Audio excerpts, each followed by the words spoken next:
So, I got a chance to play the Payday 3 beta, and even though I could only play it for a good couple of hours since I was on vacation, I think I've got a good grasp of how the game plays, and I wanted to give my own thoughts. If none of the Payday 2 YouTubers want to talk about it, then I'll do it, cause I feel like I'll go insane if I don't. I'll start with the positives since most of my thoughts are going to be negative. This game looks modern. Take that how you will, but the move to Unreal did help out with the visuals. Speaking of Unreal, the game is generally more stable. Desync was one of the major complaints of Payday 2 due to it being on a racing engine, so this upgrade is something I don't have any issues with. Another upgrade to the game is the stealth. I really dig the improvements and innovations to stealth. It definitely takes some inspiration from the Hitman games, where you have different areas with varying degrees of danger. Being able to do more while in casing mode is certainly nice for those who like to play more covert. It's also nice to be able to move civs more easily with the hostage taking mechanic.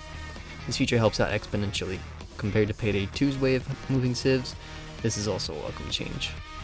I'll wrap up the positives by saying that the one heist is decent, but is ultimately saved by the soundtrack.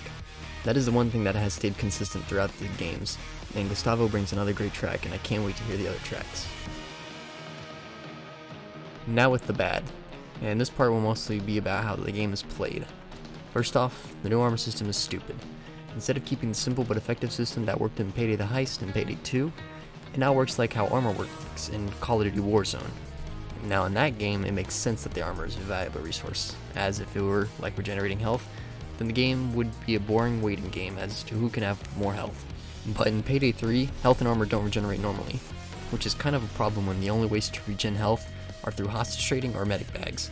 Nowhere in the skills were there abilities to gain back health or armor through doing well through gameplay. Now again, Payday 2's launch skill system was completely different to what it is now, so only time will tell if the system gets revamped in the future. Moving on from the skills, we have the guns. Most of them are underwhelming from a gameplay sense and an auditory sense, which is weird to say as the guns in these games usually sound very good. There's no sense of force or power when it comes to how the guns sound. It also doesn't help that the guns don't really have that much damage to them either, except for the DMR. And if the game aims to have the same gun variety as Payday 2, then they really need to look into making the other weapon classes feel more meaningful.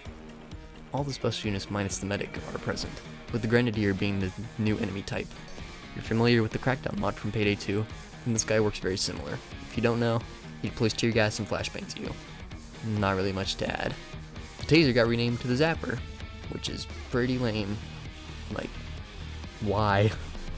This change makes the Taser lose all his sense of threat and presence when someone calls him out.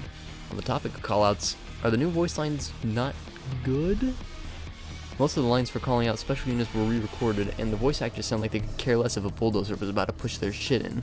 The worst offender of this is dear old Wolfie, who isn't voiced by Ulf Anderson anymore. And I don't fault any of the actors here. On one hand, we lose out on what was arguably the best performance from Payday history, but at least they won't YouTube poop any of Wolf's lines anymore. I just hope they re-add the old lines from Payday 2 and even some from Payday the Heist.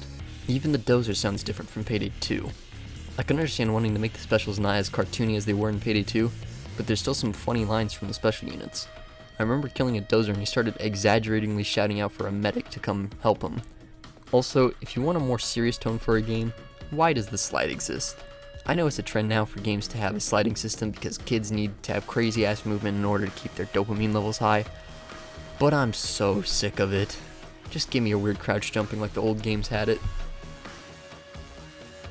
Those were my big complaints. Now time for a little Ned Picks. The menus look modern, this time for the wrong reason. Also, the main thing that I took away from this beta was the new currency called C-Stacks.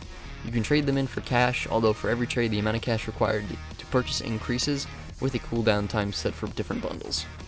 If you know about the leaks from a while back about this game having microtransactions, well, here's your proof. I guarantee you these bad boys will be able to be purchased with real world money just so people can skip the grind. If not, then I'll look like a fool. But at least I won't be a fool who pre-ordered this game. Also, why the hell is this beta for one heist 20 fucking gigabytes?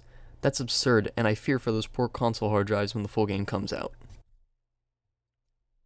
In the end, I was disappointed with how this beta went. The gameplay feels like a weird mix between Payday the Heist and Payday 2, with none of its good qualities from either of those games. Even with the improvements of stealth, the downgrades to loud don't match up. Plus, with how modern games now handle monetization, I fear that this game will succumb to the curse of modern games. I wouldn't say start doomer posting about this game, but keep those memes locked and loaded just in case.